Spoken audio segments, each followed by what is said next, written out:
The Pan-African Parliament is shining a spotlight on the myriad of issues facing women in the continent. We do know that when it comes to gender equity and many other issues, women and girls really are facing quite a number of challenges, especially in light of COVID-19, where there was a pandemic, where we saw also the rise of the cases of gender-based violence. But someone who's very well versed in the subject matter is the MP from the Kingdom of Eswatini, MP Mthethwa. Thank you so much indeed for your time, ma'am.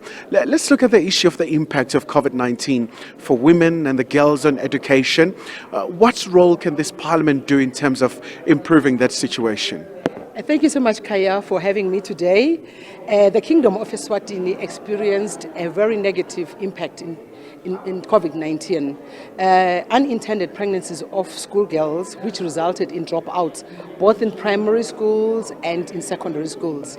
We even had a high rate of unsafe, illegal abortion, which compromised the health of the young girls. Early child marriages was one of the challenges.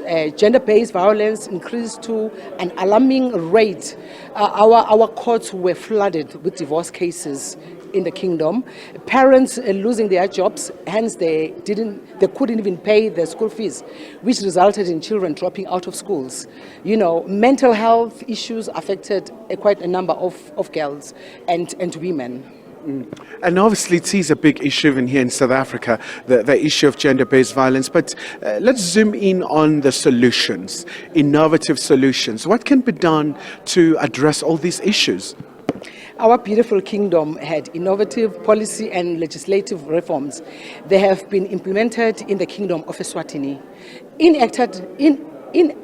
Enacted policy in place to regulate mushrooming orphanages where there has been abuse of the girl child. The kingdom has recently passed the regulations on adoption to protect our girl child as they are more vulnerable.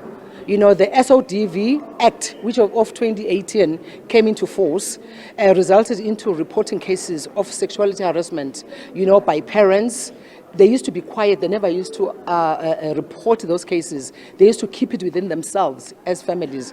But, you know, when this SODV Act 2018 came into force, so a lot of people came up to come and report. And just before I let you go, ma'am, also the issue, you know, of women in the conflict areas in the continent. You look at the DRC, you look at Sudan now, but in terms of the role of this parliament, in terms of the education of women, what can be done to make sure that there is a very inclusive system to address all these issues?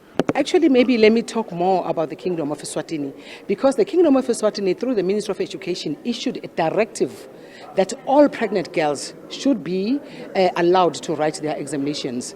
You know, government introduced online training, learning through radios and TVs, and it is worth noting that, okay, as much as government's effort did not bear the desired result, as one, some of the kids coming from the rural areas didn't even have the TVs, and they didn't have even the radios. So, but still, government insisted that is helping, you know, the people.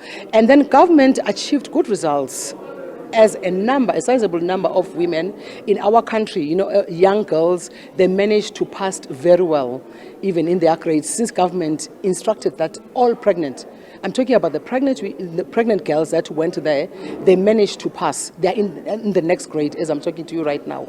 But coming to what you said, I think education is more key, you know, more special to a girl child, because as girl children, they have to work harder, 10 times harder than the boy child. You know, women, we are more vulnerable than the boys. So I believe that as Pan-African Parliament, we are encouraging that all the countries must try by all means to help the girl children to progress in their education. I thank you. All right. Thank you so much indeed for your time. Of course, hearing more about Eswatini's effort in terms of dealing with all these numerous issues facing women, and of course, learning as well in terms of some of the areas of, you know, improvement through the Pan-African Parliament, facing a very monumental task in terms of making sure that they do implement all these solutions to make sure that the women and the girls are well protected throughout the continent. Khayelihle Khumalo, SABC News, Johannesburg.